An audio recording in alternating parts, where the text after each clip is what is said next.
afternoon, everyone. Welcome, bienvenue to Consulting Best Practices. This is the first in a series of webinars that are designed to help build the capacity of Canadian consultants working in the arts and culture sector as we recover from COVID-19 pandemic. My name is Victoria Steele, and I am the chair of the board of Arts Consultants Canada. And before we begin, we just want to recognize that our association and our members work on the traditional territory of First Nation, Inuit, and Métis people from coast to coast to coast, whose presence here reaches back to time immemorial.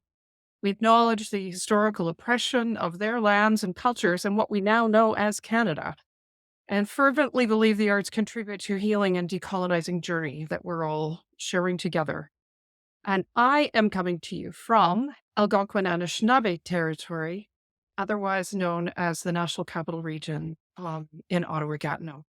Alors, bonjour, and just a few Zoom protocols. Because we're using Zoom webinar, we're not using the chat. And for those of you who are familiar with using Zoom webinar, we're going to ask you to put any questions that you want to raise at the end of the panel discussion in the Q&A section, not the chat. So some of you may not know what Arts Consultants Canada is. And just to let you know, Arts Consultants Canada, en français, Consultants Canadiens en Art, is Canada's national professional association of qualified arts consultants. We're guided by a code of conduct, professional standards, and as a nonprofit membership-based organization, we've been around working as a community of practice, supporting each other for 17 years. And our aim is to support a sustainable Canadian arts and culture sector by providing services to support our members and through our members, multiple clients across the country.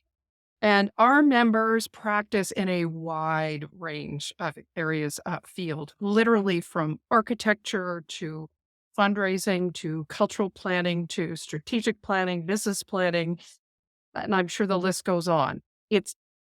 All of our members exist to try to work towards building and now rebuilding a strong, vibrant, healthy, and inclusive Canadian cultural sector. Our members are selected through a peer assessment process, and they need to show expertise. So for those of you who may be curious about membership, stuff's on the website. And they adhere to the code of conduct, which is also available on the website. And our programs include activities such as these, professional development. We have a mentorship program that we're doing right now, which is a very big thank you to Canadian Heritage, who is supporting these webinars, but also this very first peer-to-peer membership and mentorship program that we've wanted to do for a long time. So I just want to say a very big thank you to our friends at Canadian Heritage. We have a podcast series called At the Mic au Micro, which seems to be garnering a lot of interest. It's our members sharing some of their expertise. Big thank you to the Canada Council for supporting that. And of course, we do a lot of networking to support each other, both online and very soon again, we will be returning to in person in different regions of the country. Aside from thanking Canadian Heritage, who's made these webinar series possible, I want to thank the volunteers and members who've worked on the program committee. You know who you are. There's a number of you. You work very, very hard, and I want to acknowledge your support. Any association is only as good as, obviously, its members stepping forward. I want to acknowledge Maurizio Ortolani, who's been our technical and digital support throughout. He's backstage, but I want to say thank you to him and to our administrator, Jennifer Murray, and everybody else who's made this possible. And I thank you to those of you who submitted questions in advance. It was wonderful. It enabled the panel and myself as we prep to take a look at what your interests are ahead of time. Now, we chose to start this series of webinars with the topic of consulting best practices for a couple of reasons. First, there's a bunch of people out there who are new to the field. This webinar series is open to anyone across Canada, and we are working in both languages. We have consulting best practices next week en français. Merci à nos membres Louise Poulain, Roger Coder AJ Needles, qui va vous mener pendant une discussion le même sujet la semaine prochaine. So for those of you who are bilingual or you have colleagues, friends who are working in both languages, please join us for the French one next Wednesday, same time, same station. Um, but there are lots of people who are new to the field, people who are curious. Um, we always obviously want to brush up on our skills, but most importantly, the environment is changing and we all need to learn from each other. And this association is extremely committed to that. All right, so now's the time for us to introduce our two panelists. Danny Ficco is coming to us from the West Coast. And Danny is owner of Fascinator Management, which is an agency and consultancy. Her clients are in the contemporary performance field and informed by their diverse lived experiences. She has a really fascinating group of people that she works with.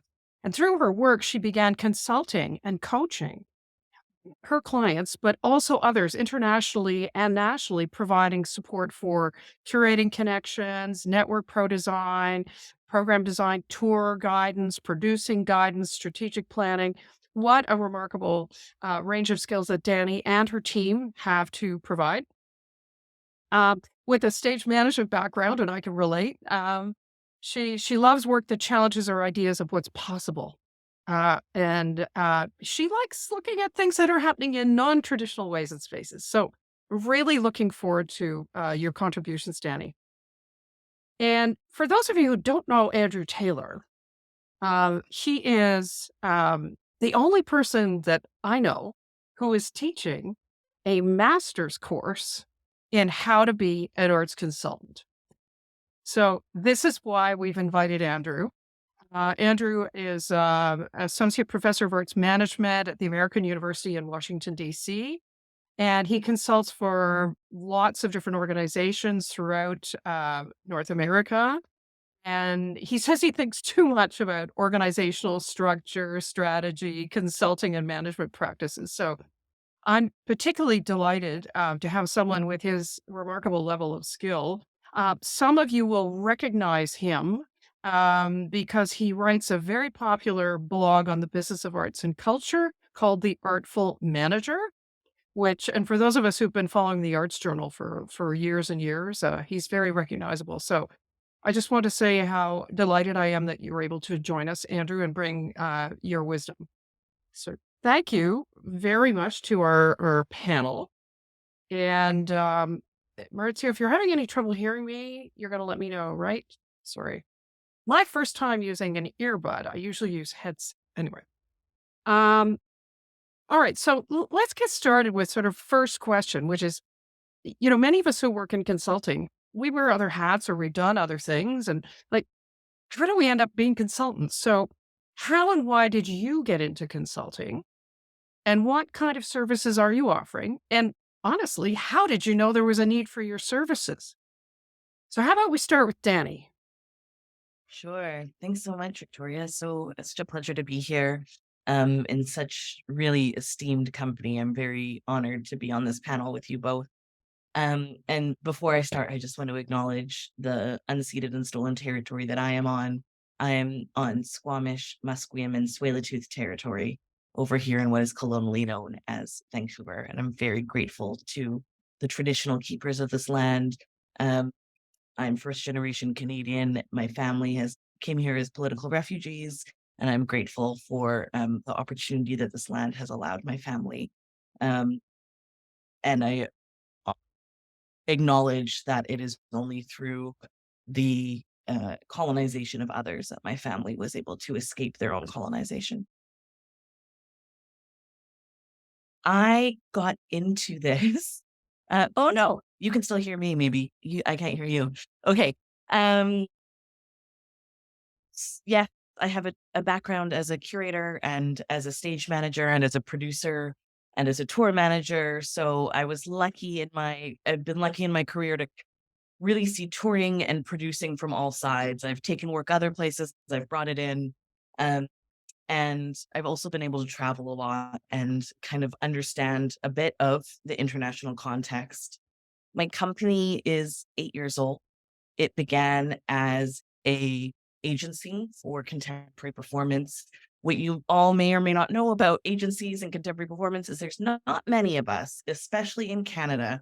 So the consulting really came from two things. One was a lot of people asking us to represent them and us just not having capacity. And another is my like fervent desire to be redundant. Um, and so I really have taken the approach wanting to help as much as I can for other people to learn so that they can do it on their own. I'm also very white. I'm very cis. I'm very able-bodied. So for me, yes, the artists that I work with do have a lot of diverse experience. I'm grateful really that they allow me to be the voices for them and to help advocate for them, but I shouldn't be the face of it. It should be somebody else. So when companies approach us to represent them, we'll immediately just ask if there is somebody within their team that they would like to maybe start learning from or that they can start learning. And that's really where it started was people approaching us and then us kind of starting to help teach them the services that we offer are strategic planning. I do quite a bit of strategic planning, governance overview, policy creation, contract um, review, and then a lot to do very focused on touring. So we'll coach artists on how to pitch, how to talk about themselves, do a lot of technical writers, a lot of production writers, a lot of promo writers, and a lot of contracting and a bit of grant writing if we can avoid it. But usually we can. That's me. Yeah, grant writing. Always, we need the It's always resources. there. It's always there. As I mentioned about the kinds of skills that consultants bring, it's extremely wide range, depends on the discipline, the background, the needs. So thanks for sharing the full range of what you've been doing. So Andrew, how did you get into consulting and how did you know there was a need? I'm thrilled to be here and honored as well. And just to acknowledge, I'm on the unceded territory of the Piscataway people, and my entire privilege and life and the resources available to me are built on the exploited labor and hands and land of other people. And I also should acknowledge arts and culture itself, in many ways, is deeply entangled with wealth and power. And systems of white supremacy. So just acknowledging that I have extraordinary privilege. And I think part of consulting to me is how do I bring that privilege to a larger world? How do I sort of share what I've been gifted at the time and resources to understand? So I think my original consulting practice, I was in graduate school for arts management. I was getting the master's in arts management at University of Wisconsin. I was becoming the assistant director there. I think the first consulting I did was web development because that was 95. So I was like, hey, there's a thing. I wonder how that works. So I volunteered to build the School of Business's first website, which was an atrocity if you look at it now. But I find that I really value an opportunity to both learn out loud and learn in ways that is deeply engaged with practice. So consulting to me, I'm privileged because I have a day job. I work as a full-time faculty member. And also I have opportunity to work in the world of practice and try and help people move forward. I think one of the cleanest definitions of consulting I know is from Alan Weiss. He says it's an expert in one or more identified areas who partners with a client to improve the client's condition. I mean, that's sort of clean and crisp, right? So that means there's some form of expertise, which can be things or people or process or ways of being and doing in the world that you might have that a client might not yet have or might not yet recognize.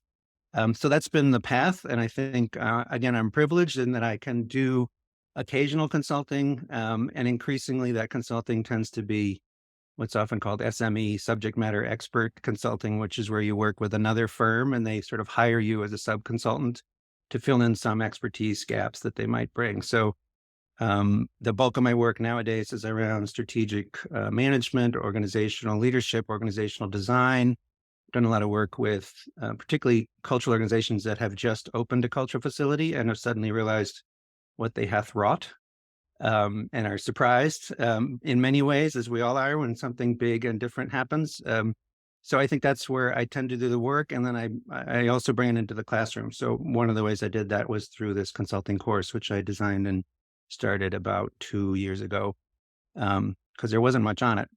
And I felt like students need to either know how to be a consultant or know how to be a good client. And a course could sort of help them in both regards. Oh, I completely agree. And thank you so much for virtually crossing the border to share your expertise with us. And just as a note, almost every consultant that I know is has another job. So they might be teaching at universities, which I also do, or they're running another organization on a part-time basis. And I think it's great in a way for consultants because it means they're bringing in a whole range of different experience to their practice. Um, Yes. And I Now, forgot to answer Andrew, that one part is, oh sorry, yeah, the part where you said, how did I know that yeah, what there I was a had was, need. um, that's the magic of the market, right? So there's a great statement is no business plan survives first contact with a customer, right? So you can have all the best ideas of what is valued in the world, but you don't know until someone says, yes, please, can you come work for us and I will pay you. That's how you know. And everything else just falls away. If there's nobody there willing to pay for your expertise, that's at least an indicator that there's something going on. But I think at the end of the day, every consulting practice finds the thing they do that brings value to a client that they're willing to pay for. Makes sense. Now, Andrew, because you've done so much thinking on this topic, I'm wondering if you could share with us your chart that shows the range of different sort of Sure. styles of consulting and talk about it a bit. Sure. So this is a chart that comes from David Maister, who writes a lot of good books on professional service management. Let me just share this with you all. And again, when we're talking about expertise, it's really helpful to say, well, there's so many different kinds of expertise. One way of starting it? And if you're a business or management consultant, the only way you use is a 2 by 2 matrix. That is all the answers to the universe are somehow contained in a 2 by 2. I'm joking. But if you become a consultant, you'll find yourself using 2 by 2s like this. So this is again from David Meister. I've sort of reformatted it a little bit, but it's suggesting there's two categories that you can overlay each other. The top one is customization. So how custom is the work you're doing? So do you have sort of an off-the-shelf series of things you can provide to a client, no matter who the client is? And these might be analytics or data analysis, or I can run your member list and give you some insights back that would be the same systems and analytics I would use for anybody. And the other is high customization. So I'm going to work very closely with you and figure out what is the nature of your problem. So you'll see on the bottom there, that sort of corresponds to an emphasis on execution. So I have a bunch of tools. I'm going to use these tools and give them whatever these tools spit out, I'm going to give you. And on the right, high customization requires diagnosis. So I'm going to be with you, think about your unique context and situation, and provide solutions that are highly customized. And then on the other axis, you have client contact. So where does the value sort of manifest in your consultancy? And so again, you have low and high client contact. So low client contact means you let me know your problem. I'm going to go to the back room, work on a bunch of things, and then bring you or deliver to you the answer. And high client contact is about, okay, this is about you, all of us being present in the same shared space, and we're all going to work together. So Meister came up with sort of these four categories. So high client contact with fairly standard tools and resources would sort of be a nurse setting, not to be disrespectful. That's absolutely fantastic, right? Nurses have standards of practice and they apply them. They figure out which one to apply when you come in to their care. And they're very much present with you. But if you have high client contact and a very high customization, you're almost becoming a therapist or coach or psychotherapist, right? So you're working on diagnosis and understanding individually how the client works. And then on low client contact, which again, it's not good or bad. It just means where does the value come for the client? You'd have low client contact, low customization is sort of a pharmacist where they're like, hey, I need this medicine. They go back, they get the medicine, they bring it to you and they give it to you. And that is extraordinarily useful because they do it exactly and carefully and thoughtfully and according to standards of practice. But another kind is low client contact and high customization, which Meister calls a brain surgeon, right? So it doesn't necessarily, you're usually not awake when you get the expertise of a brain surgeon. And so it's less about, working closely with you, although there's absolutely room for that. But it's about, okay, I know how to do this. If once I get an idea of the diagnosis and we've been clear about that, I will apply my professional expertise and deliver the service, and then you will receive the service. And the reason it's useful to break them down this way is the business model you require to deliver any of these is different. And I'm happy to explore that later. But the sort of mechanics of how do you build a viable enterprise over time is different if you're providing services with high contact or low contact or high customization or low customization. And I find consultancies that aren't clear about which ones they deliver live a very confused life because they're not, quite often, they're not structured for any of them. And again, sometimes consultancies quite often are just one person. And even then, you only have 24 hours and you probably should be sleeping some of that time. So sort of figure out, well, where do I really deliver value? How do I deliver? What is the value I deliver? How custom, how standard, and how might I imagine my practice um, in a way that's sustainable for me and the work I want to see in the world? I hope that makes sense, but that's a very fast run through Meister's model. I find it a useful first cut to sort of figure out, well, what's going on with this consulting firm? Are they structured in a way that actually is effective for the kind of things they're providing to the world, or do they really need to think about structure differently? So that's Yeah. that. Thank you. This is so interesting. And I don't know what you think, Danny, but I'm looking at this and going, I think maybe I spend a little bit too much time as a therapist, which might explain why I'm not getting enough sleep at night. Yeah, I find, and the metaphors are kind of really cute and quite useful. So I think that, we have a range of people who are attending this webinar. Some of us have been around for a while. Others of us are new, but I think we could all learn from this one. Yeah, absolutely. and like anything else, all models are wrong. Yes, so this is not how the world is. This is a useful way of looking at the world. That is wrong. And so it's, I think, more likely you live in the pieces of this. But yeah, very much. And again, I work with a lot of consulting firms as a sub consultant, so I've had opportunities to observe. So if you are really in the business of providing standardized analysis, then that should be your business, and you should be really careful and thoughtful about highly customized work. Um, that doesn't mean you should avoid it. It just means it's a different uh, what you charge, how you charge, when you charge changes, and the staff you need to support it is different. So I'm going to take this. Should I take this down now? I think you can, I'll yeah, I make it think you can, available, and you guys can share it yeah, that'd be if you want to. fabulous. With Yeah, we're going to have some all right, resources that are suggested by our panelists or and by some of our guests, as well. And Jennifer's going to note things down, and we're looking at putting a bit of a resources section, updated resources section onto our website for those that are interested. And Jennifer has just reminded me that we do have captioning available today. Forgive me, in all my little list of things to open with, I forgot that. So please feel free if you wish the captioning. It's available for you at the bottom toolbar. Okay, so as we know, consultants are here to help and provide advice. But how can we be most effective? And that conversation we just had around the therapist is interesting. So, um, this is a tough question, probably the hardest one I'm going to ask you today, which is, what do you think makes a good consultant? I think I'll throw that one to Andrew first. Quote unquote good. uh, good. Well, I think the indicator of a good consultant is they actually deliver outcomes of value to the client, and one of the indicators is the client wants you back. So I think there's a bunch of abstract ways of describing what a good consultant is, but at the end of the day, it's what value did you bring in your relationship to the client, and did it actually move the client forward in ways that they value? Um, so I think there's certainly baseline. There's sort of like, well, you probably should be professional and moral and ethical. You probably shouldn't lie about what you're doing, and you shouldn't sort of share deep details from one organization to, I mean, a lot of that, it all shows up in the standards of practice, right? There's sort of a baseline of being a decent professional human being. You should do that. And at the end of the day, I think I mean, to me, it's a weird bundle of hubris and humility, right? So you have this hubris that I bring this expertise. I really think it could bring value to you.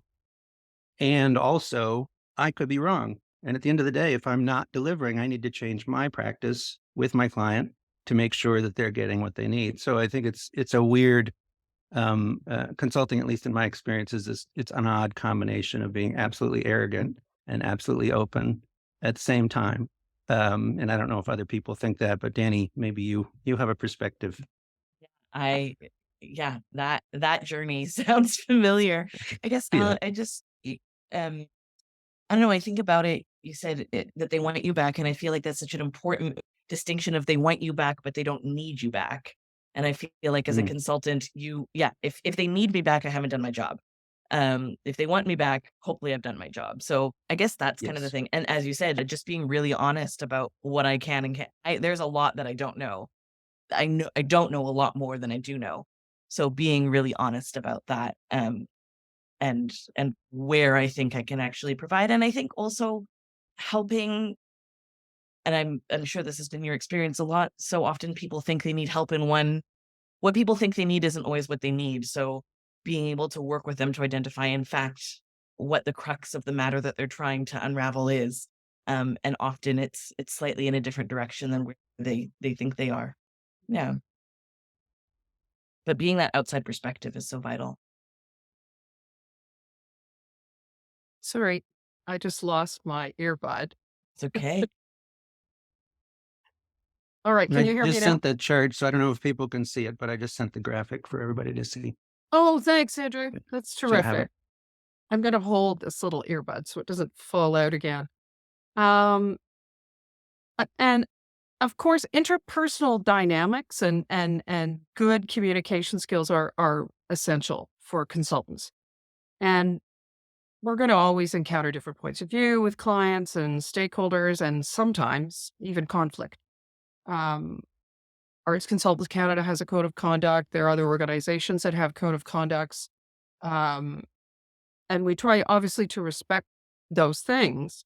Um, what do you recommend as a good approach for building respect and trust and ensuring a safe space for the work that you do with clients?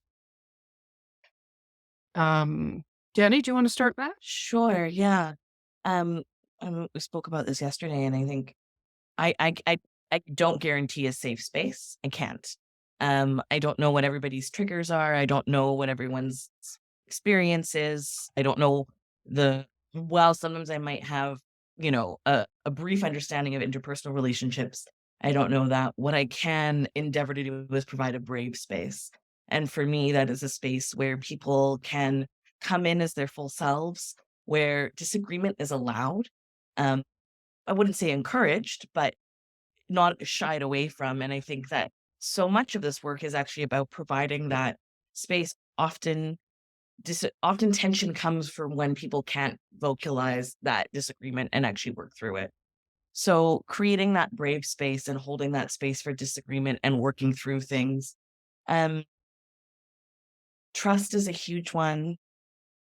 I'm a big believer in earning trust and being invited into spaces. I've been very fortunate for the spaces that I've been invited into. And for me, a lot of that started with the way that I got into this, which was, and I still do, like doing a lot of kind of offering free, I'll do a free 30 minutes with somebody and then kind of get to know them and get to know their practice and get to understand them and build a relationship up over time, um, and really understand the heart of what it is that they're looking for.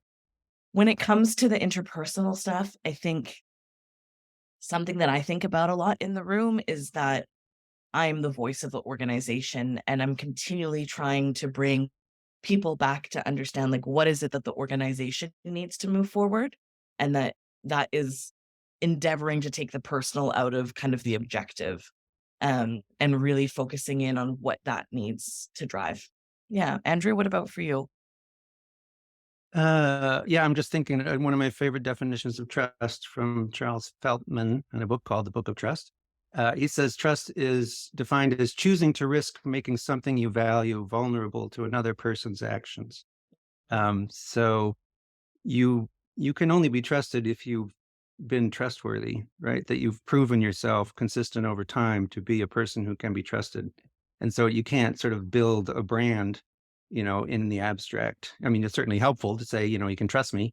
But at the end of the day, clients and everybody you're working with are putting something they value at the risk, it's at risk, um, because of the actions you will take or not take. So I think to me, the only way, and I know the best consultants I know have an extraordinary knack for building trust almost immediately. Like they can sit with your board chair and get them to confess all the sins of the enterprise, like in a matter of minutes. And that's crazy. And that's part of the reason they are good consultants is because they have that capacity both to open people to be vulnerable about things that they're worried about, but also know that I can trust this person with this and they're not going to share it elsewhere. And that they may have sharing this is dangerous, but also there's value. So I think to me, the only way you build trust as a consultant is by behaving in a way that is trustworthy. And that means all sorts of different things for different kinds of cultures and contexts. Um, and I'm particularly attentive to that as a white cisgendered male of sort of middle income. Um, there's all sorts of reasons you shouldn't trust me.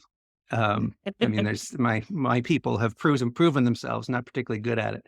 I think the way you do it, and again, maybe if the question is around, well, if I'm a new consultant, I'd like to make a name for myself in a field, you do stuff that's useful to people.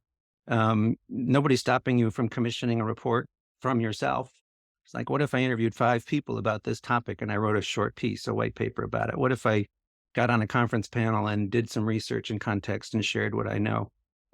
What if I just talked to my colleagues and see what I could, what resources and connections I can share that might be useful at no charge, right? So, and I think, Danny, you mentioned the other day doing mentoring and just being available um, for no fee. And just, I think quite often when you're just starting out, you can't charge for your services because nobody knows if you can be trusted, if you have expertise, if you can deliver on what you promise.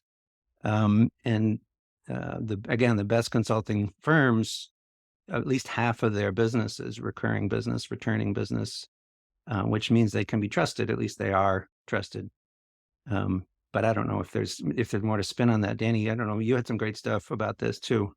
I mean, I think, yeah, what you're saying, the other thing I would just add is getting on boards yourself, being on boards, hopefully taking part in a strategic planning process or something that was for me when I don't know, I've been on like 15 boards or something, especially when I started out in the theater. That's how I wanted to learn.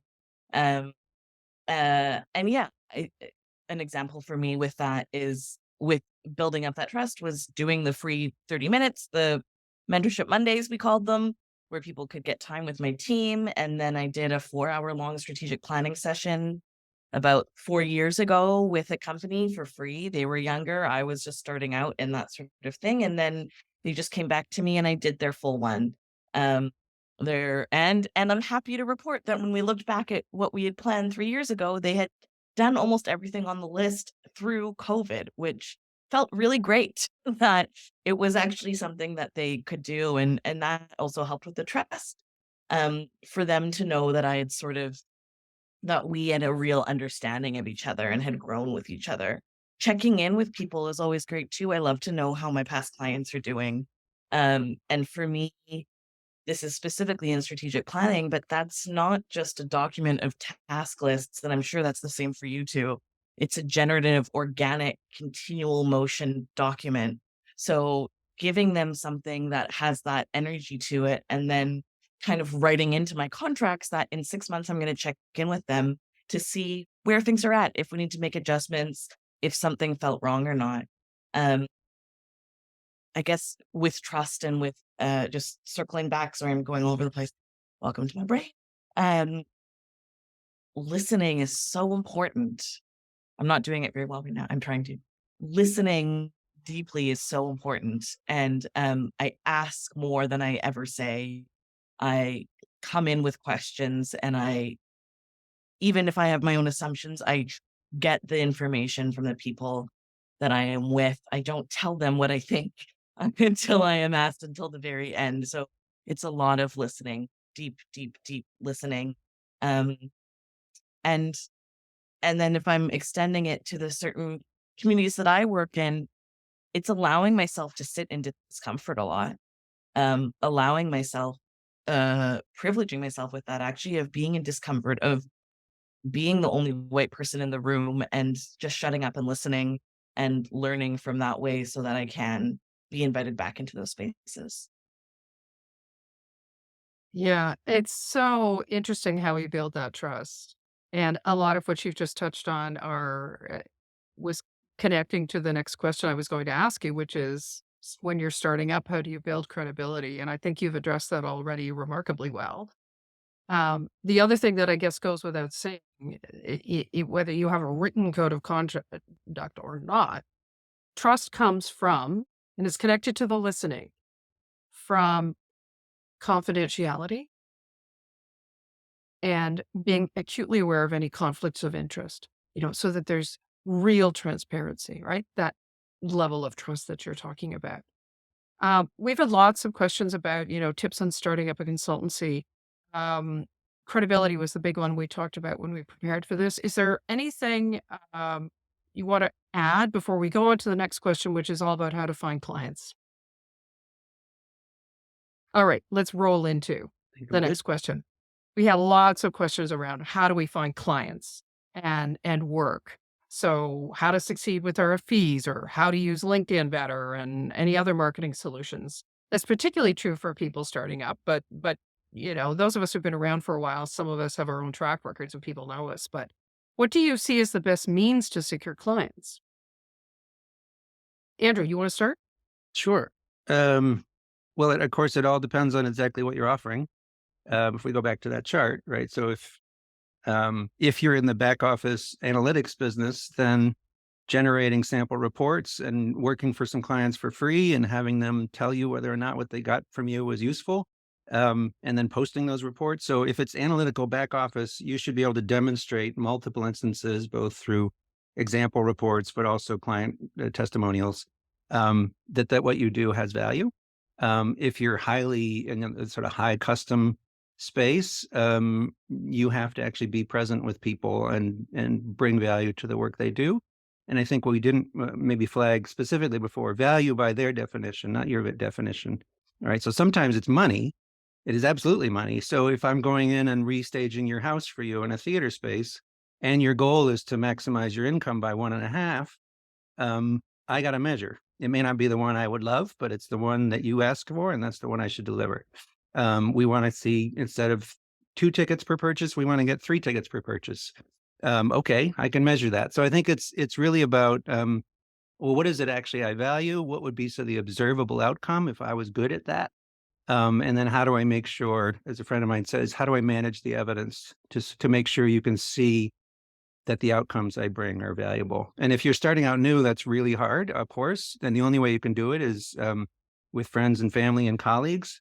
Most consulting books you'll get is the first thing you do is you write your entire list of everybody you know and everybody they know and everybody in your family and every place your family works, and you sort them by, well, this person is connected to people who might hire me. This person is actually a person who might hire me. And this person is really lovely and all, and probably has nothing to do with my practice. And you make a call list and you start contacting them one after the other. So like anything else, you sort of segment, you attack, and you promote, like, what do I already have? What are the resources I already have? And one of the big resources you already have is people you've worked with, people you know, people you care about, people who are adjacent to you. And then that's where you start the ball rolling. It's going to be hard to do cold calls to people who have no idea who you are. Danny, you had some thoughts on this the other day. Yeah, I mean, it's so interesting. What I didn't clock is like literally right in front of me, I'm looking at that list. I have 2 lists in front of me. I have my current client list. I have a lot of things in front of me. I have my current client list. Then I have a list of names that I just add to, people that I meet on the road, people that I care about deeply. And this is like very much a soft list, but in those moments of going, oh, I really need a connection in this place, or I'm curious about this, I have kind of my list of go-tos, and of people that I'm really interested in being able to work with again. Um, yeah, I mean, for me, it was very much just getting out there a lot. I mentioned I work internationally. I work nationally. In 2019, I was on 52 planes. I just showed up. Um, I can all the time. People were sick of my face because I was just there. But what I can say is cause and result is then during COVID, people were calling me. I was very, very, very lucky. And a large part of that is because I had spent 5 years showing up all the time, and being present and working at it and taking the phone calls and doing the small gigs. So in that startup phase, And I think it also took I'm in a different place in my career, and it took me some time to figure out, like, what was marketable and things that oh, what is oh my gosh, I have it in front of me and I've totally forgotten the name of it. There's the peak end rule. There's that peak end rule of, like, once you know something so well, you forget that you had to learn it and that you know it. And definitely with me and my team, there's certain things that we forget that we know or that other people don't know, especially in my particular little corner of the consulting world. So starting to unpack that and starting to be like, oh, actually, we can manage somebody's grant timeline, or we can talk them through equity, or we can teach them about how to buy insurance for being on the road. And that is all stuff that we can actually market as something we can consult on. And unpacking that took a little bit of time for sure. And being comfortable accepting money for that, frankly, took, that hubris humility kind Yeah. of thing of like starting here or whatever version of it and equaling them out. That took a little bit of time to find that balance. Absolutely.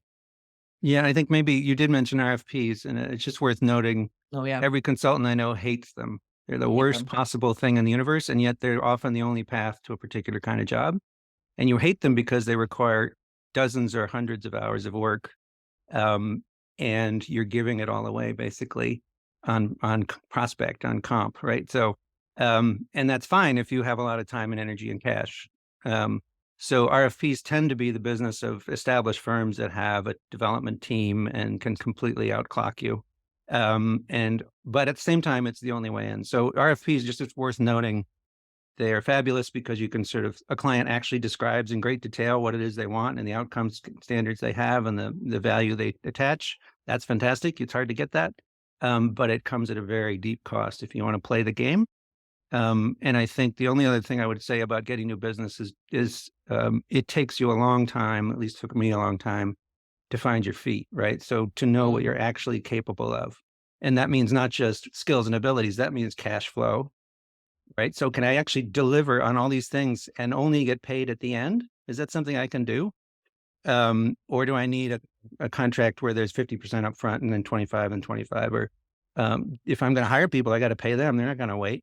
And then the billable hours. Do I actually have um, enough hours in the day when I am conscious and capable to deliver this? And again, you can't know until you do it. And then you slowly learn over time.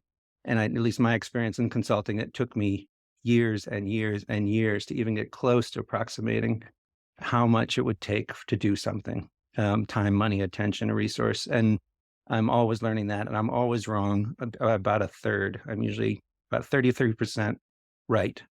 And so anyway, I think it's just, there's a warning about new business, and the warning is particularly new consultants.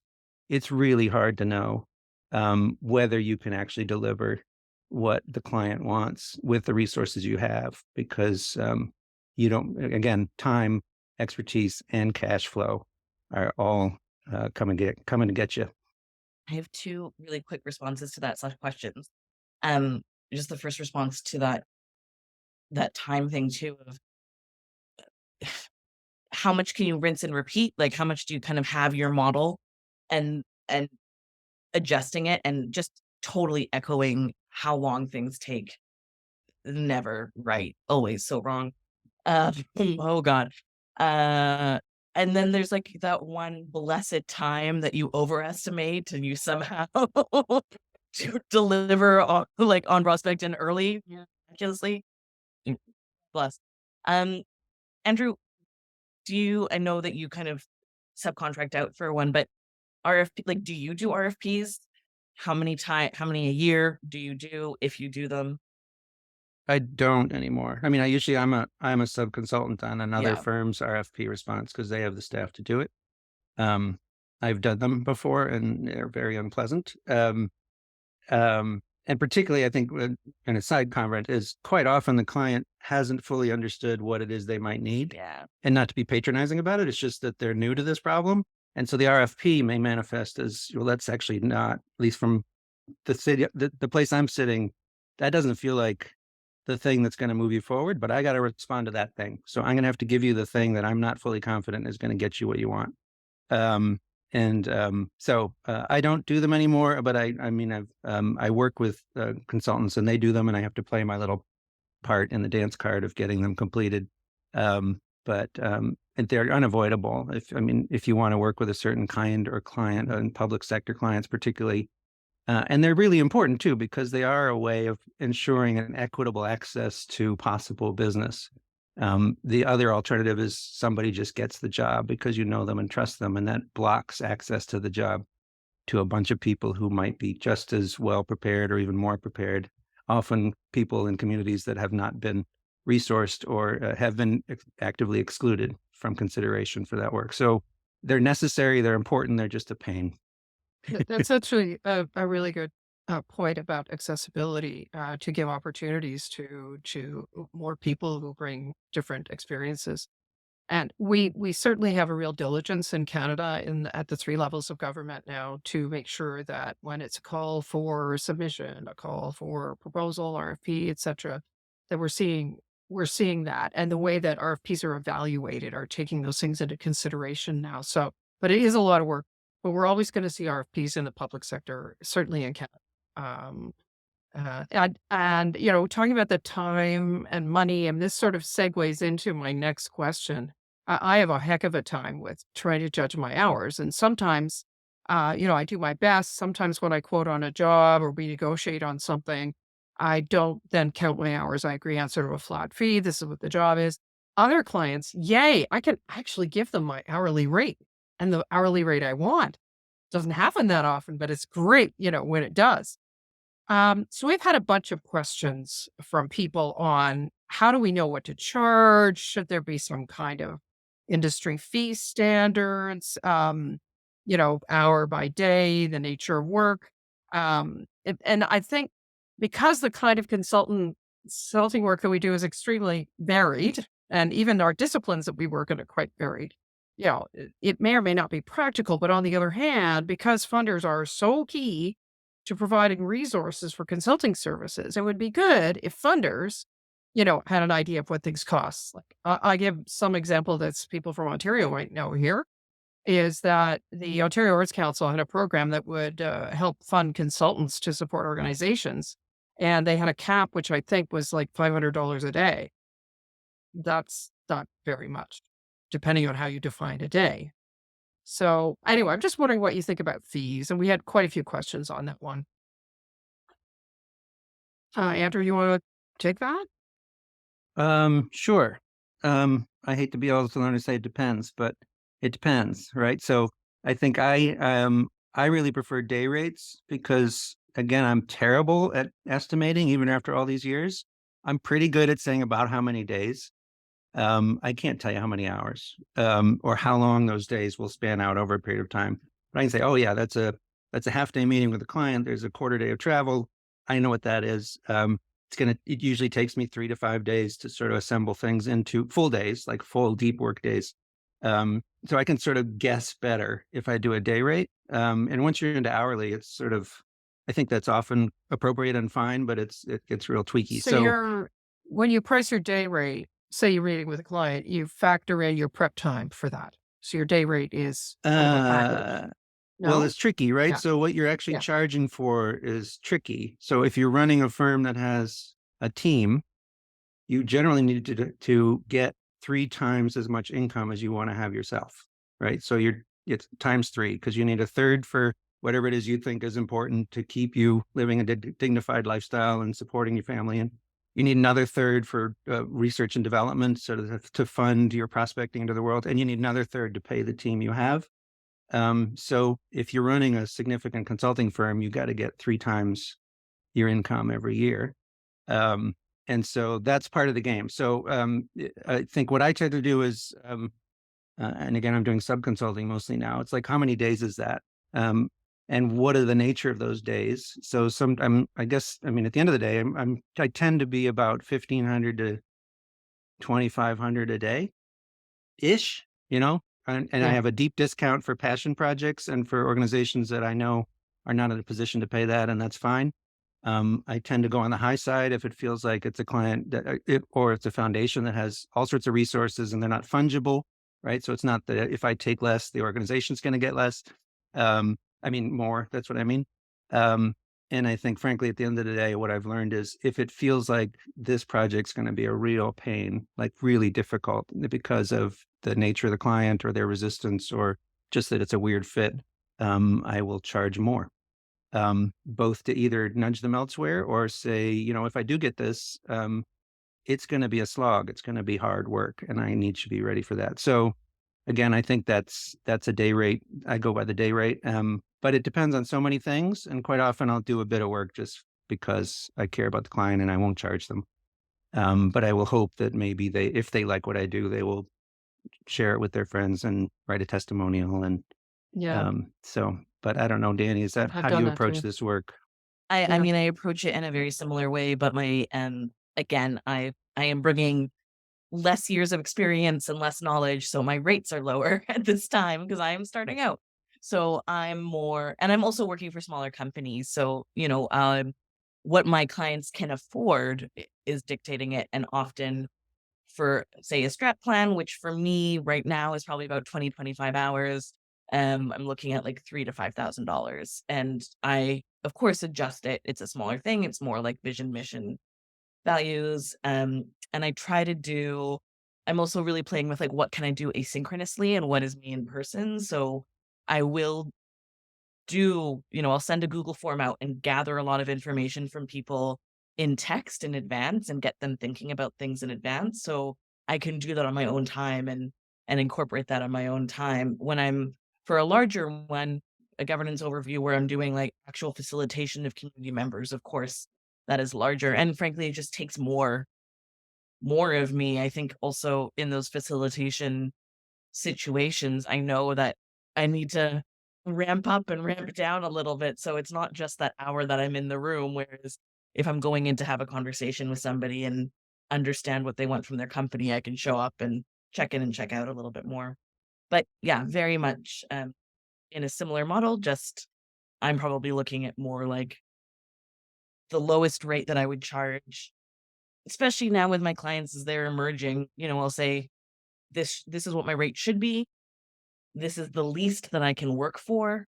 What is comfortable for you? So being really transparent about kind of where I can, what I need for them. And I find 9 times out of 10 people are gonna meet me in the middle somewhere. Because they honor my time as well. Yeah, and we talked about in preparation for this that during the height of the pandemic, there was a lot of financial support from funders and so on to help. But now that we're coming out, a lot of that funding's gone. There's a lot more sort of uncertainty going on in the sector, a lot less resources. So that we have to obviously look at what we charge in light of what our clients can afford in the current context. Um, I'd like to move on to the next question because it's one I'm particularly passionate about. Many of us work in teams as consultants in order to respond to specific projects. Certainly, I love putting teams together to bring sort of good minds to the table to find solutions to challenges or opportunities faced by clients. What advice do you have on how to build good consulting teams? Uh, Andrew, you want to take that? Well, Danny should go.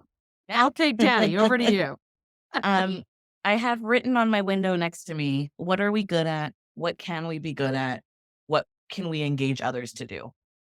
And that's kind of the credo of our company a little bit. Like, where are we just need to up a little bit, and what do we definitely have no skills in? So, when I'm hiring for my own company, I think about people who work differently from me. But it's going back, it's about values. So the value alignment must be there. And we do a lot of deep work about making sure that we approach the work in the same way, but our skills of what we can actually do and what our preferences for how we work or what we would like to do are all very different. And for me, that's the key in building a team. Um, and that's the strength of my team. They push me, I push them in different ways. And some of us are carrot people, some of us are mountain people, whichever analogy you want to use. Um, Mountain, I've hired a lot of carrots. It's great. I need them to help me kind of keep on keep on task. Frankly, I need to hire people to manage me in order for me to do my job. It's I'm pretty transparent about that. So really thinking about what is the gap that I need in order to hire that, and um that trust is so vital. I think it's this fine line between like what is cronyism or and just rehiring your friends, but then also what is the value in shorthand and what is the value in long lived experience together and understanding the way that somebody works and being able to kind of fill in the gaps for each other. So I'm always interested in outside perspectives and trying to find that, but it in the same way that there's the humility hubris balance, I think that there's the like comfort level shorthand and then also different perspectives balance as well. Andrew, what about for you? Yeah, that's helpful. So I think a couple of things that is, I think working with other people, bringing them in is really helpful for any consultancy you can't know everything and you won't know everything. And a diversity of perspectives and context is really important. So I think finding people who have different views than you do, rather than the same, is really powerful. It's inconvenient quite often because they will challenge you. But that's okay. We want that kind of inconvenience. Um, if you want them to keep working with you, it's trust again, right? So you treat them fairly. You tell them as best you can what you need from them and when you need it. How many meetings are they expected to do? When are those meetings going to be? How quickly should they be expected to turn around reports or analysis or response? Um, and then you pay them in a timely manner in the amount you promised them, which all seems pretty obvious, but sometimes you're not going to get paid by the client, and you really want to still pay this person for their time immediately. So you got to float that cash flow again becomes your problem. So I think that I most enjoy working with consulting firms as a sub consultant when I have learned that they know exactly what they're doing, not just that they have expertise, but all the billing, the receipts, the reimbursement, all that stuff, which can be such a headache on your life. They just take care of it. Um, and I've seen at least one firm now doing, they don't even do expenses receipts anymore. They just tack on a percentage and say, don't worry about our travel expenses or anything else. We're not going to, we'll get rid of that grief. So I think working with teams is, and then the final thing I think I'll say, it's a real opportunity if you're in a position where you're able to get client work to bring others into the game. So not always relying on seasoned consultant partners, but finding ways to give a door in to somebody who hasn't yet seasoned in the work. And this is an opportunity for them to build a reputation. It's more work. And again, it's on you. And you have to be the person that is responsible and helps them get whatever they need to do. But I think there's a clear and obvious opportunity to actually build the bench of people who are successfully doing consulting practice. Um, and that's again, if you were actually looking at the bottom line, that's a bad idea in the short term. It's a fantastic idea in the long game. But in the short term, it's going to be expensive, and that's okay. Yeah. And it is okay. And you should know that in Canada, we literally have just a tiny handful of firms that are actually firms.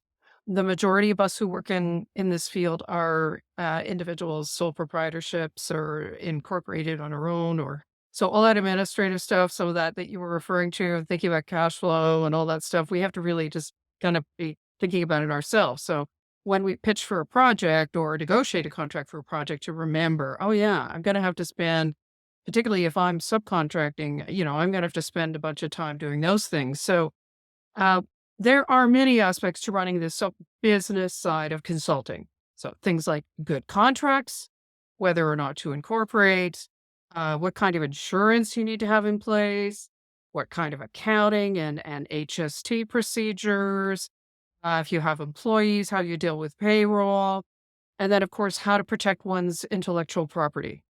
So there's a whole bunch of sort of business considerations, and we could have a whole other session just on many of these items.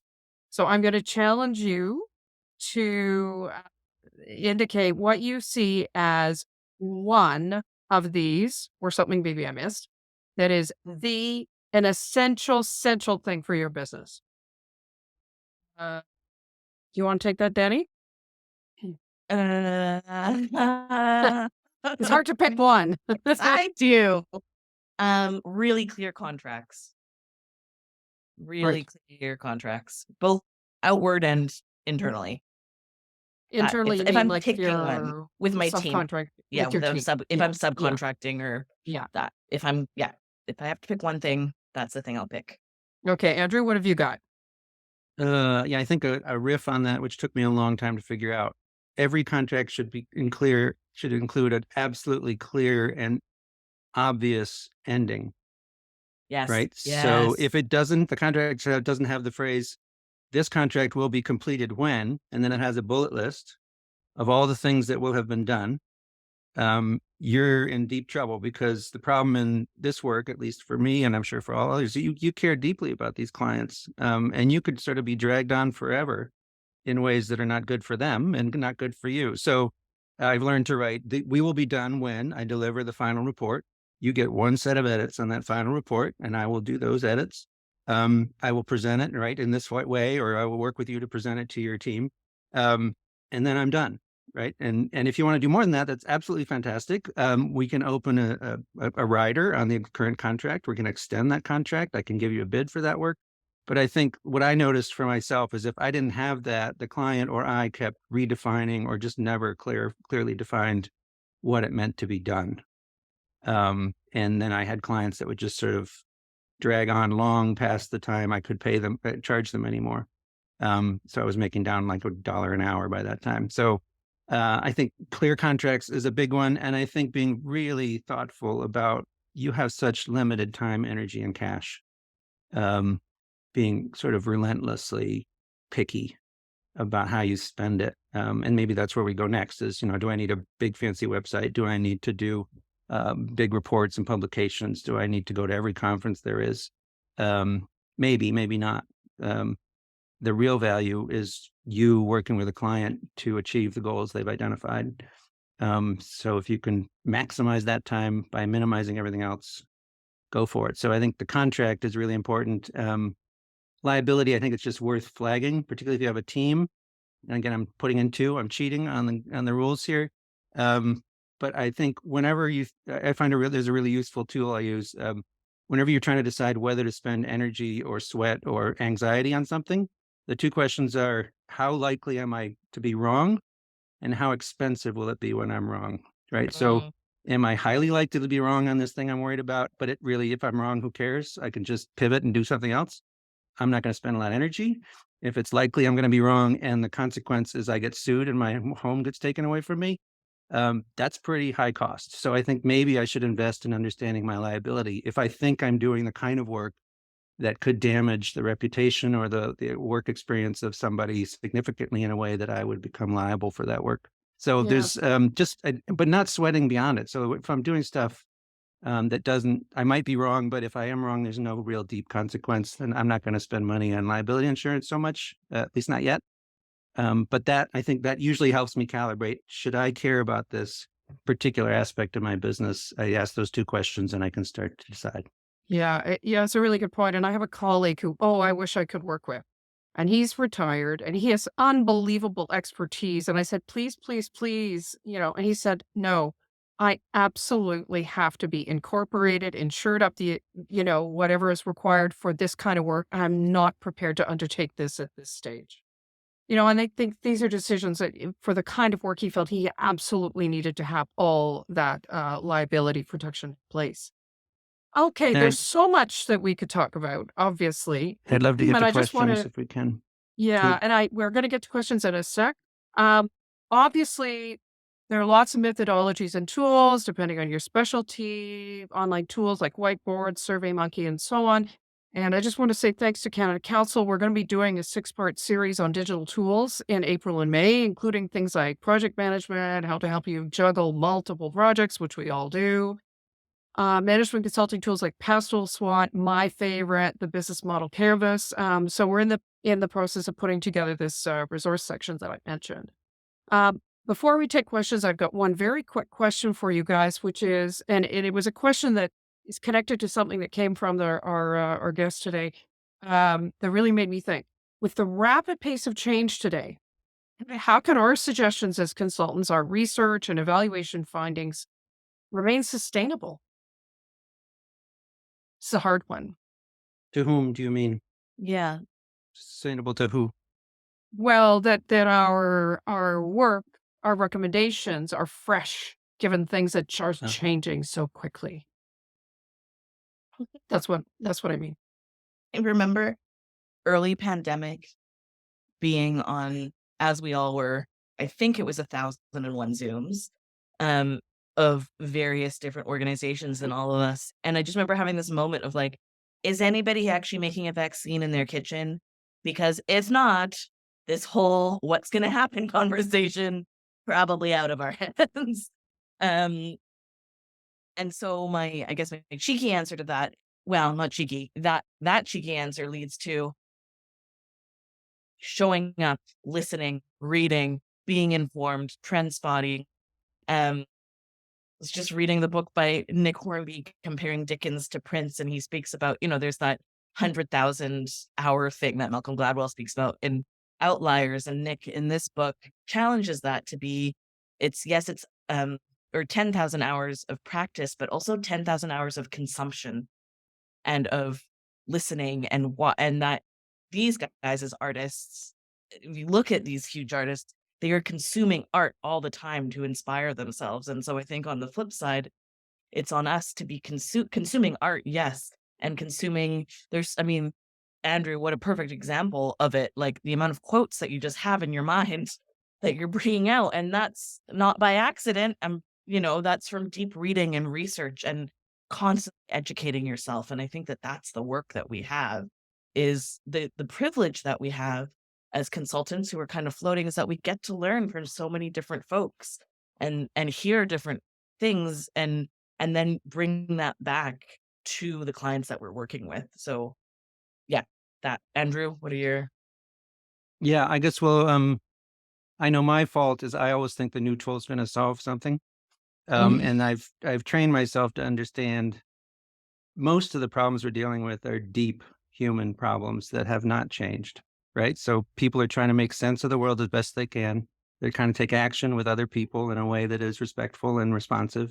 And that's hard, right? And there's a bunch of tools that overlay that, and there's a bunch of reasons that's more complicated. But at the end of the day, it's we're all trying to make sense of ourselves and those around us and the environment and the ways we want to make a difference. And that's hard for usually a small set of reasons. It's hard. And so focusing on those rather than, or in addition to, sometimes tools are fabulous. Um, every new tool, I got to learn how the tool works. I think, no, I've started to wean back slowly. It's hard for me, but I'm entering a phase where I'm stop. I'm going to stop those things because what matters is humans helping people. One human helping other people do the work that they want to do, that they're called to do, and that they might want to do a little bit differently. And that's where we do the work. Thank you. Um, Thanks for your wisdom. Mm. And we've got 4 questions so far. First one from an anonymous attendee. As you're setting up your own consulting practice more officially, how valuable or invaluable would you say a business card and or even a simple website might be, in addition to showing up at events? Thanks for sharing your insights. Danny, what do What you do think? you think, You're the Danny? one You who want to take it? talked about showing up. Yeah, I mean, I similarly, Andrew, I'm already like also going, there's too much new. And it seems like it's a bit old school, but I love me a business card. I love getting them from people and I think it's a really nice thing or finding that way of contact. Um, we had a conversation about website the other day and I I think now, I mean, there is LinkedIn, there is a thing, but I think, I guess I will say an online presence. And I think now with things like Squarespace or Wix or, there's all of these tools where you can really build, even if you don't have a brand or whatever, you can build a quite simple, quite beautiful website very quickly. And it's really nice to even just have a place that's listing the other things that you've done, a quick little thing of helping to build that trust too, what's a little bit of your career highlights or your resume or what are some other things that you've done, a little bit more about you and having that landing space, an easy way. I think I will say if you do website, a key thing then is to invest. You don't have to invest much in your website, invest in your SEO customization though. so that people can actually find you online when they're, especially if you have a common name. I'm very lucky. I have a very uncommon name. But if you have a common name, uh, make it easy for people to find you on the internet. Yeah. Andrew, what about for you? Yeah, I think you need a flag, right? So when like I met this person, where do they go when they do that?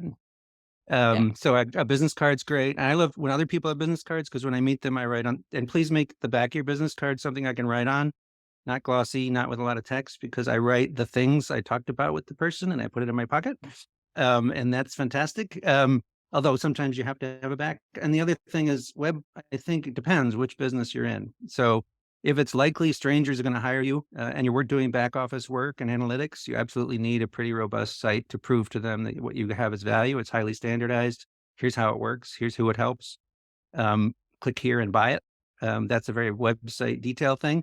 If you're really built on relationships and personal contact and trust, you just need like I use card.co. There's sites, you're just basically one page websites that have everything you need and all the links to the things you might want to care. CARRD.co is one of many. I'm not saying you should use that one. I would not invest a lot of money in a fancy complex website because it's not just the thing. You have to keep maintaining the thing.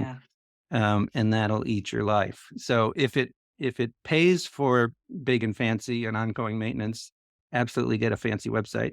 If there's direct income related to that, if there's not, just you need a flag, and the flag should say a little bit about who you are and what you do or what your firm does, and has some testimonials. And again, probably a one-page website is all you need for Thank now. you. Okay, next question is from Ingrid. She asks, I've been asked to purchase art at auction for clients. I'm always unsure of how I should bill them. Is there a rule of thumb as far as percentages go?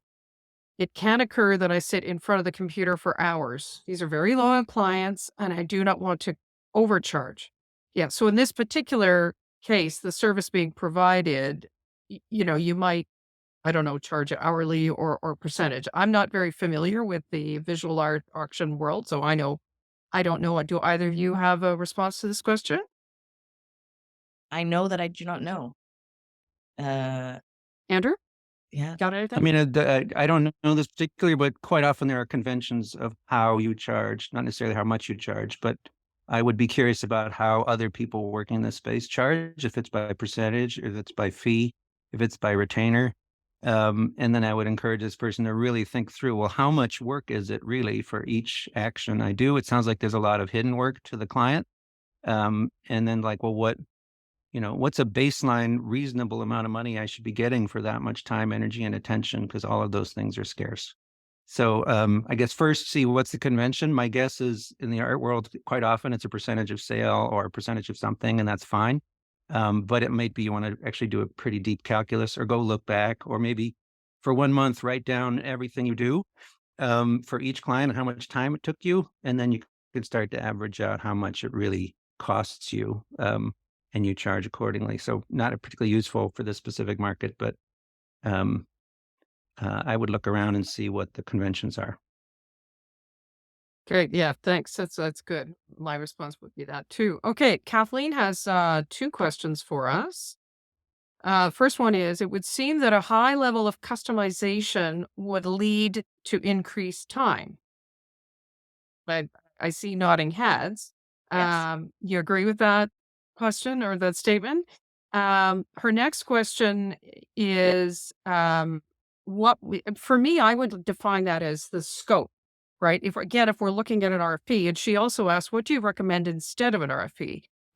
I'm not a fan of RFPs either, but if the client can, for me, make the scope clear, like I will often come back and say, whoa, let's get the scope so we don't get scope creep, right? Anyway, what would you recommend instead of an RFP? Well, I guess sometimes you don't get a choice. A certain job is only available through an RFP, and then you gotta, if you want to play the game, you got to play that game. Um, Quite often, you can contact that organization and say, "I see your RFP. I do these kind of things. It strikes me you actually need this," and maybe they'd open a side channel for you. But most of your business is going to get, again, if you're high custom client facing delivering client, you're going to get most of your jobs through trusted relationships or referrals from people who already trust you. So I think RFPs are just there. And if you want to play the game, you have to follow the rules of the RFP and be ready for it. Um, and I think on the customization thing, I think what I found is it you have a lot of room to define to the client how you will be available to them. And usually the client doesn't care, right? As long as you're clear. It's like every Tuesday, I'm going to have an hour. I'll be sitting here. You can call me at any time. Every Wednesday after 4, you can call me anytime between 4 and 7. We're going to meet once a month. You don't have to be fully on call for every client at every second of the day.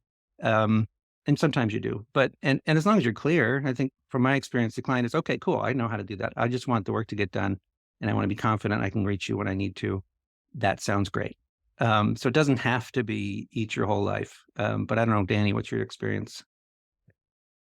Yes. And I think that goes to that contract again, being really clear, and setting boundaries too. Um, Inevitably, there's that client. What works for one person doesn't work for another. We have clients that all of a sudden start texting us in the evening because that's when they're working, and we'll say, okay, you can do that. We're not going to respond, or we'll respond to email. You can email us at any time, but or we're only going to answer our phone between these hours. So I think just being really clear, again, acknowledging that, especially in this world with remote working, people do have different working hours, and that's fine.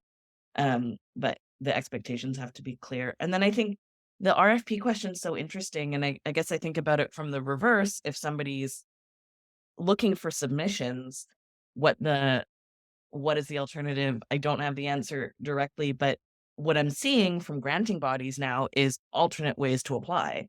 So, is there an interesting thing in being able to submit a 5-minute audio thing about what your approach would be? Maybe that's that 5-minute approach and then just submitting bios and 2 references. That might be a thing that we see in the future. But I think at this point, if an RFP is being asked of us, that's what we need to Sometimes there submit. could be, an expression of interest call as well to sort of shortlist potentially. Kathleen says she's asking because her day job is about putting out RFPs, and we've been deliberating about how to make it accessible. Yeah.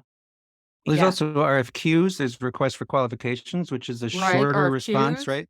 So Yeah. we're going to accept sort of who are you and what do you do and what is the nature of your work?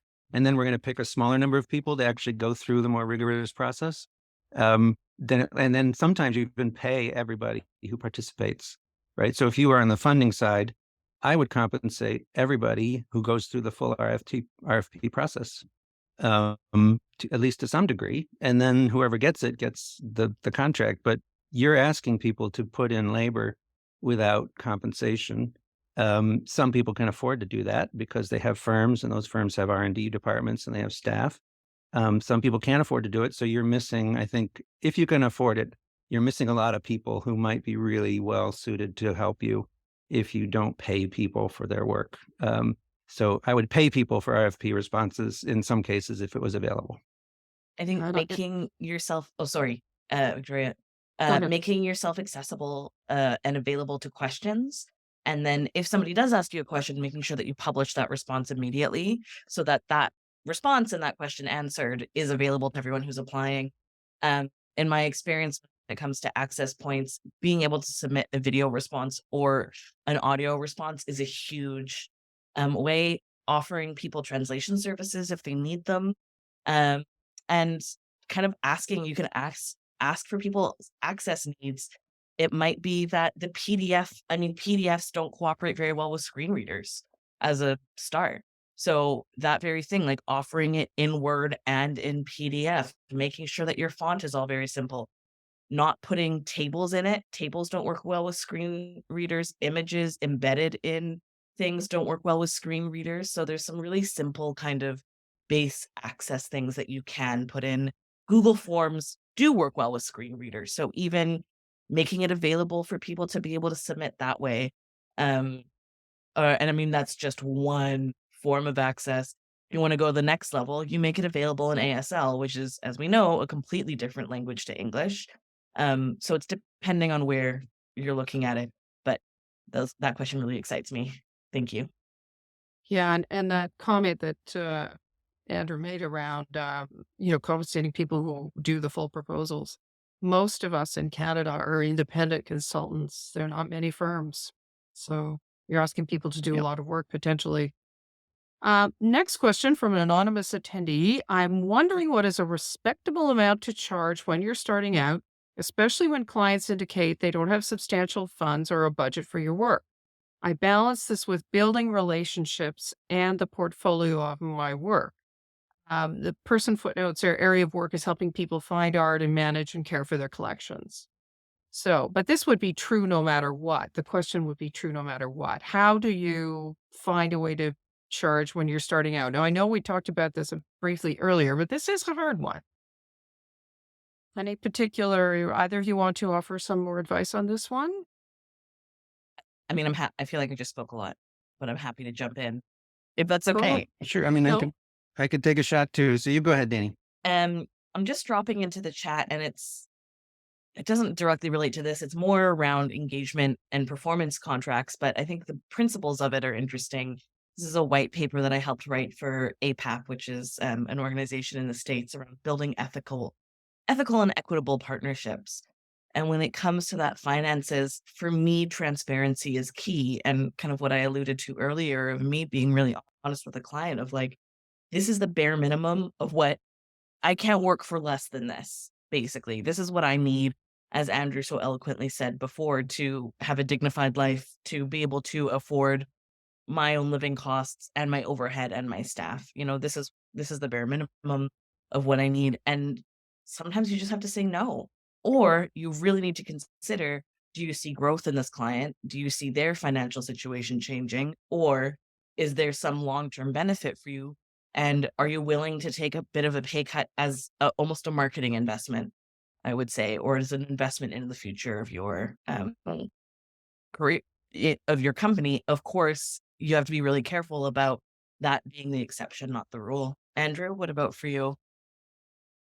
Yeah, it's a tricky business. Respectable is a great word, right? So this is respectable both to the client and to you. And I think maybe Mm, that's the energy of the question is, I deserve respect. I have insight and knowledge, and I feel like it's worth something, which I find as a consultant, you often have to convince yourself, well, that feels like a big number I'm asking them for. That's again where hubris comes in. It's like, well, that's the number that I need to ask in order to achieve the goals I have. So, I guess in this case, I would be curious about sort of you have a rate and you share that rate with a client, and then you also sort of have an initial introductory process, a more standardized thing. So, like, well, for $250, I will do an assessment of your collection and suggest the ways you might be using it better, and you'll get value out of that. And in the process, you'll learn about me more, and then you can decide whether or not my full rate and continuing rate is appropriate. That's a model that works in a lot of different fields where that's what's called experience goods, the goods you can't know their value until you've experienced them, which is consulting, right? So no matter what they say in the marketing material, I don't know if it works for me until I actually use it. So I would wonder about and maybe experiment with a sort of intro package that does give you money because it's your time. And maybe it's the qualified clients and you decide who gets the package. But think about what's sort of a basic, standardized, reasonably simple-ish way for me to demonstrate my expertise and get paid. And if they never come back, that's fine. And if they do come back, I can deal with them again transparently. This is what I charge. But I think yeah, I mean, you also want to take the client's perspective. This is both because I would be cautious about giving money away and time and attention and energy, but also this is clearly something they deeply value and is important and central to their life. Otherwise, they wouldn't even be in conversation. So there's something deeply valuable about what you might bring them. Um, and maybe neither one of you knows exactly how valuable until you start working together. So again, I think quite often either there's a free or low cost or base fee, fixed fee service you can give them that would at least introduce you to them. Thank you. Very, very creative and respectful and good advice. Thank you very much. We have one last question here, and it's from Alex. Alex asks, any advice on helping clients navigate soul searching concerns for government funded projects when you're offering a very specialized service or solution. And in this case, it's collective book marketing for nonprofit associations. So, how you're helping clients navigate soul searching concerns. I think Do you Soul, have SOLE, may be the one they mean. Like there's only one person we asked to do this, and we're contracting with that one person. I think that's the context. I think Soul I sourcing, think which is so. Yeah, I usually don't know. required at least 3 bids before you make a Yes. choice. Alex says And yes, if that's you exactly it. okay, cool. And again, not I'm type all sorts of things. But yeah, so yeah, so I just wanted to clarify. I think it sounds like it is. Um, you really have the skills that they need. They want to hire you, but they are constrained or attached to a value around getting at least 3 bids. And the slippery part is quite often in government, they take the lowest, not the best. And so no, you're not, at least that's the way it works in the US, which is that's how we tend to work in the US. Cheapest, not best is what we value. So I don't know if that makes sense. Danny, you're in that context more than me, so I don't know if there's something you have to offer here. Um, oh, I don't think I have anything useful. Well, I mean, I've gone through this before with RFPs to the government, and it's, I can tell you with government of Canada, they have a kind of system where they take the dollar per hour versus like the mark that you got on credibility or whatever, and then that there's some crazy math they do. So it is a combination, but essentially the combination is covering for its cheapest. Um, so I think it's a conversation with the client. It's a tricky one. I think it's that fine balance between not underselling yourself, and also landing gig. My sense from this is if somebody wants to work with you enough, the strength of your proposal and the strength of what you have written as as that will up your mark enough in order to counteract maybe you charging a little bit more than somebody else. Um, Well, I know that's and not really useful. in the case of soul sourcing, you may have like such strong credentials that Exactly. there's an extremely argument that you know what? There's next to no one else out there who can do what you do. Yeah. Um, Yeah. And I don't know if it's true in Canada, but certainly in the US, major foundations have a very firm process that you can't change, but quite often, or at least occasionally, the program director will have a discretionary fund that they can use any way they choose to, and it's smaller amounts of money, but that they can I didn't make this bid, or I don't think it's appropriate that, or anyway. So there's ways of beginning a relationship even with sort of formal enterprises. Sometimes it's for smaller side business, but I think at the core, sole sourcing is a concern. At least it's manifesting as a concern about ensuring you get a variety of inputs and it's not a crony setup. Mhm. So I think is you have to sort of honor and acknowledge that that's not a good thing. If you got the job because you know the person, um, maybe that's not the best system. So you have to sort of figure out how to yeah. live with that too. Alex says that it's more that there aren't any sort of real direct competitors. Oh, so they need So a couple again, other bids. yeah. So this is the one we want, and there isn't anyone else. Uh, Oh, so were they asking like they need other people to apply in order to Well, give it to that's you? often what government funding is Yeah, looking yeah, for yeah. more than one. I So guess you that's have what to I'm just trying to justify, well, figure this is out. the only, we could only get oh, one that quote makes for this sense. job So I because would there's just nobody else. So you know your business, you know what is the closest adjacent kind of consulting or service. You say, well, here's 2 other companies. They don't do exactly this, but they do that. They're going to give you a terrible bid, but if you need it, then there's 2 other people. So you might have to refer them to other people who are adjacent. Um, and again, that's weird if you're a client, a consultant, but I think, yeah, it's tricky if you're highly specialized. Um, yeah. So I think you're in a tricky bit of business. You have to sort of figure out with them, what would make them comfortable. Here's a couple of firms that do something kind of like it. You can talk to them. I can't really help you beyond that. Mhm.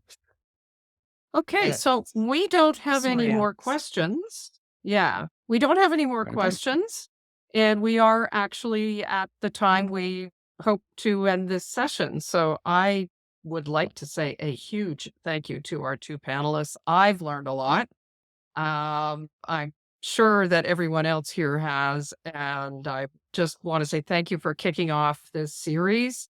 Look at the response. Ooh, people are reacting. That's fantastic. Thank you, everybody. And we look forward to obviously our next session. The next one next week is la même discussion plus ou moins, mais en français. So consulting best practices in French next week. And we've got a whole bunch of interesting topics, interesting guests for the upcoming webinars that you're going to hear about very, very soon. Big thank you to everyone who participated today, who sent in questions, and thank you again to our committee team and Canadian Heritage and making this possible. Good day, Thank you everyone. so Thanks all. much. Thank Thank you, you. Victoria.